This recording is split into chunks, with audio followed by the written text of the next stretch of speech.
Arne, good to see you. Good to see you as well. Obviously, during the international break, reports have surfaced again about a possible move for Trent Alexander-Arnold to Real Madrid in the summer. And with that, obviously, fans are wondering what is the likelihood that he will stay beyond this season. So what's your understanding now of Trent's situation? What change has there been, if any, in his position regarding his future? And therefore, what has he told you of his intentions? Now, his situation is, unfortunately, that he's injured. Otherwise, people would have probably spoken about him, that he had 1 or 2 brilliant performances for the England team. But he's injured, and for him, that means that he's fully focused on his recovery. And for us, that means that we're trying to help him to be back as soon as he can. And for the rest, of course, for 8 months, it went a bit up and down, maybe with all kind of talks about him, Virgil or Mo, but we've never been focused on those talks. We've always been focused on what we have to do. That for Virgil and Mo is trying to win the Merseyside derby, and for Trent it is making sure he's fit as soon as he can. Just to push you on that a little bit though, given those reports, does that affect you at all, and does it concern you that this could be the end for Trent here at Liverpool? No, because it's a situation that is there for 8 or 9 months now, and I think all these 3 players have performed so well under these circumstances. So no, it doesn't affect me at all. I think there was a bit of noise about us losing against Paris Saint-Germain, losing against Newcastle as well. I always try to be rational and try to judge the situation. And in the Newcastle and Paris Saint-Germain situation, I don't think this happened many times that from the 9 serious games a team plays in Europe, because I don't took the PSV game serious because we were already qualified. When you win 8 and you only lose 1, that you're out before the last 8, before the quarterfinals. I was a bit more frustrated about the final, because I think we deserved to lose that one. And that is for the first time, I think, we deserved to lose a football game. We were not tough in terms of defending. We were not good with the ball. So there were not many things to like about the final. It's the first time this season as well that you've lost back-to-back games. So what job have you had to do to pick the players up? And how has that been impacted by the international break? Yeah, they immediately went to the national teams, and they've played, all of them played important games over there. So when we came back, I did come back to both situations, but I think for most of them, they didn't forget, because they know what had happened, and they are, like me, disappointed for us not winning our first trophy and being out of the Champions League. But we are also realistic, like I just said. If you played 9 games in Europe, you won 8, and you could call it unlucky by going out with penalties. That is something, I think we've tried everything in that game to go through to the next round, and I can't blame any player at all for that game. For the final, we were also outworked, and that's not what I like. What are you expecting then from this Merseyside derby compared to your first experience of a Merseyside derby? I expect the same, but with one difference, that every time the Everton players do something well, they don't get the cheers and the reactions from 50,000 people. I don't know how many can go in Goodison Park. But our players will get that reaction after every tackle they make, after every pass they do, and that is a different emotion. But football-wise, I expect the same, because this is what Everton have done. Games now, or last 10 games when David Moyes is in charge, they didn't lose one football game in the last 9 Premier League games. So it would be a surprise if they are going to do something different. And we are top of the league, so it would be strange if we are going to change something as well.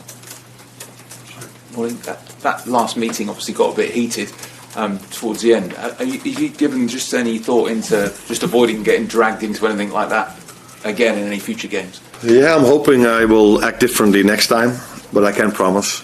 But what I'm also sure about is that I would be so surprised if I ever will experience 8 minutes of so many controversial decisions in our disadvantage again.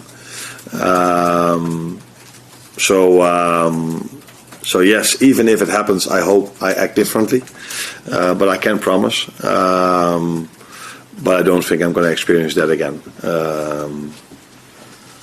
But you never know. Football is unpredictable. After a disappointing result, sometimes a manager or players say we want to play again as quickly as possible to get out of our systems. But it's been 15, 16 days since Wembley. What's the feeling here? Are you now desperate to play? Is that the sense you're getting? I definitely am, because it's been 15 or 16 days or even longer before I last managed a game. But many of our players played 1 week ago important games for the national team. So, but everybody can understand the position we are in at the moment, that we're all looking so much forward to the upcoming 9 games. So yeah, players are refreshed in my opinion, but it wasn't all negative. We've played a final, so we've managed to play a final against a very good Newcastle team, and we had one great game, and the other game we defended really well against Paris Saint-Germain, which was in my opinion the best game in the Champions League so far, and we got beaten by a very, very, very good team. But wow, what a game we played as well. So yeah, you can always look at the result, which was not the way we wanted in 2 games, but I was proud of our performance against Paris Saint-Germain. It was maybe the best game we've played this season, but unfortunately we lost it on penalties. Hi Arne, you described the previous 3 matches as being cup finals. I just wondered if you take that attitude into this game and into the remaining league games you have, despite the fact you've got a good lead at the top of the Premier League. Yeah, but in the final stages of the season, every game matters, and if I now again say it's going to be 9 finals, yeah, it is for every team are 9 finals, but it was a bit, because we played the final, I used the word we played 3 finals in a row, because Paris Saint-Germain was also a knockout game. But yeah, these games are very important for us, the upcoming 9, starting with the following one, and that's Everton. Not only because it's the Merseyside derby, also because we are in such a great position in the league. Just wonder about Chiesa as well. He obviously scored in the cup final, and I know you've said before that you've struggled to sort of see too much of him in training given how many games you've had. I just wonder, given the impact he had off the bench last time, do you see him having more of a role in the team between now and the end of the season? Yeah, it wasn't only that I didn't saw a lot of him during training sessions because we had so many games. It was also because he was more than we wanted, injured. But it was good to see that he impacted the game when he came in. That is what has happened a lot this season already, that when players come in, they impact the game. The assist was from Harvey Elliott, who has impacted the game a few times now in the last 3 or 4 matches. So it's good to see that all these players are ready, and that is partly my job, but also partly the players' job to stay ready for the moment we need them. And he's in competition with Mo Salah, and I don't think you can deny that Mo has quite a good season. So that makes it sometimes tough for him. But we know we can trust him the moment we need him. And not only him, it's also the likes of all the other ones that maybe haven't played as much as Mo and Virgil. But we can trust them every time we need them. Arne, as the last international break of the season, is it any different from your perspective? Does it offer a slightly unique chance to maybe ramp up any plans for the summer or anything like that? No, the only difference is that the first 3 were after maybe a month or 2 months of work. This one was after 4 months of non-stop work. So I liked this one the most, for the simple reason that it was 4 months in a row. So it was my first experience by playing in the winter as well. So this one I liked the most. I needed the most maybe as well. But there's no difference between back then and now. If you want to achieve something in the Premier League, in the League Cup, in the FA Cup or in the Premier League, you need to compete with the best teams in the world. So the Premier League teams or the Champions League teams. So there's no room for going a gear down. You always have to be on top of your game. You have to be that in September, you have to be that in October, in March, and definitely also in April and May. And you suggested there how much you're kind of itching towards playing again, and also I imagine, as you've spoken about, there was disappointment from how it finished. Do you have any strict rules personally with yourself? Do you allow yourself a bit of time to reflect and then switch off and then start kind of building back up again? Yeah, of course you reflect. You reflect on the first 8 or 9 months. You reflect on the last part before we had the break. And like I said, I think I'm mostly rational. Sometimes, after certain 8 minutes, I'm a bit emotional, but mostly I'm rational. And then you also reflect, and I think I said it immediately after we lost the final, that it wasn't only negatives in that week. We also extended our lead to 12 points. So that tells you that we did really well in the league. Yeah, that we lose against one of the best teams in Europe with Paris Saint-Germain was far from ideal. But if I have to go out of a tournament, I prefer to go out against Paris Saint-Germain. I prefer to lose against Newcastle, which is a great team. And I think it's an embarrassment and close to a disaster if you lose against Plymouth Argyle. I do respect them a lot, but they are not of Paris Saint-Germain quality or Newcastle quality. So if you have to leave a tournament, then do it by being beaten against 2 very good teams. Carl?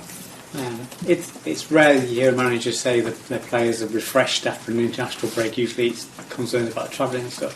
But considering what you said about how they played in the final and people are talking about has fatigue set in, has the international break provided an important reset for the players just to have a bit of a break from the rigours of all that? Yeah.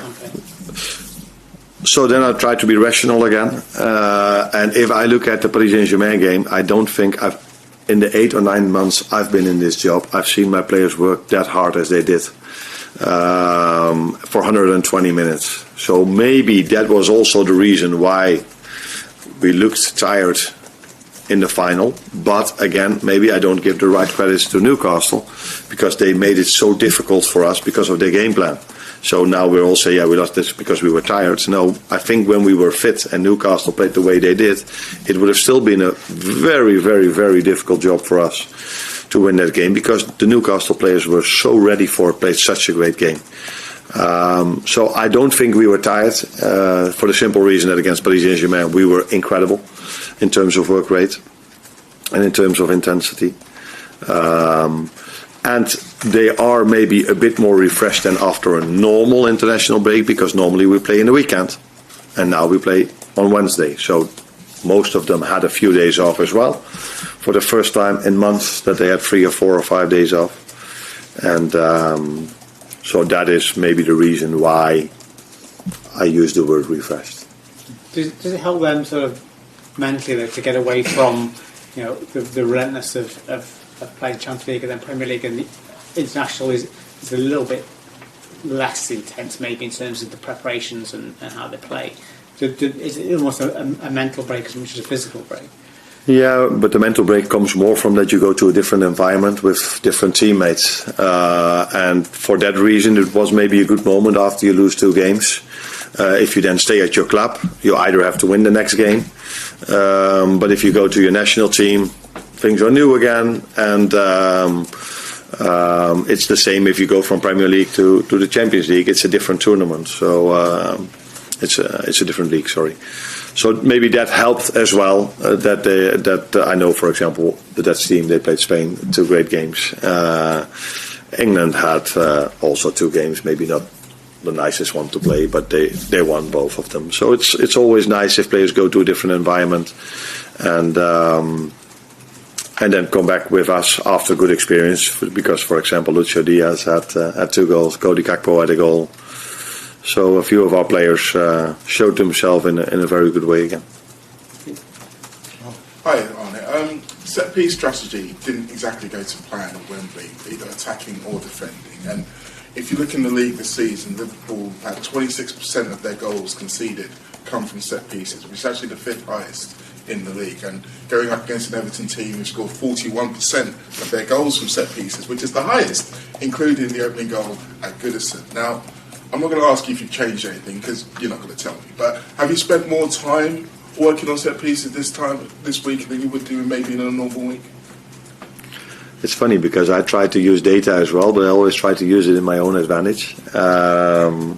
So you tell me that 26% of the goals we've conceded are from set pieces. In the league this season. In the league this season. But we're also defensively, when it comes to corners, the best team in the league when it comes to set pieces and when it comes to corners. So it tells me more that we hardly concede goals.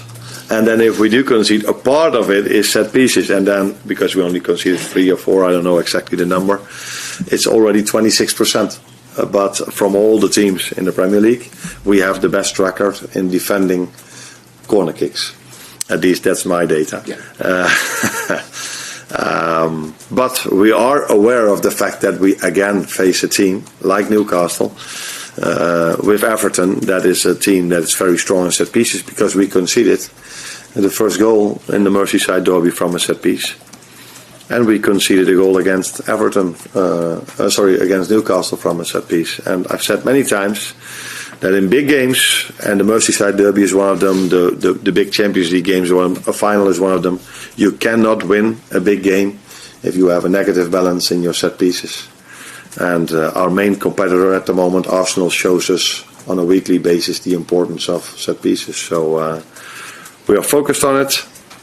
We want to do better in our attacking corners, but I'm hoping we can keep our record as being the best team in the league defensively by defending corners. The last one. Just checking Seamu's Arne, Gravenberch and Alison, are they okay? And how far away is Conor Bradley from the 10? Ryan is okay, although we have to train one more time, but he's okay. Ali trains with us as well. The last check has to be made. I think that's this afternoon, after the session, if he's available to play. And Conor is training with us again, but we have to make a decision on whether he's playing, and if playing means coming in or starting, that's something I keep for myself. But he's only had a few sessions after being out quite long with a repetitive injury. Is that the way you say it? Yeah. So we have to make a smart decision with that as well. Thanks, Arne. You're welcome. Yes.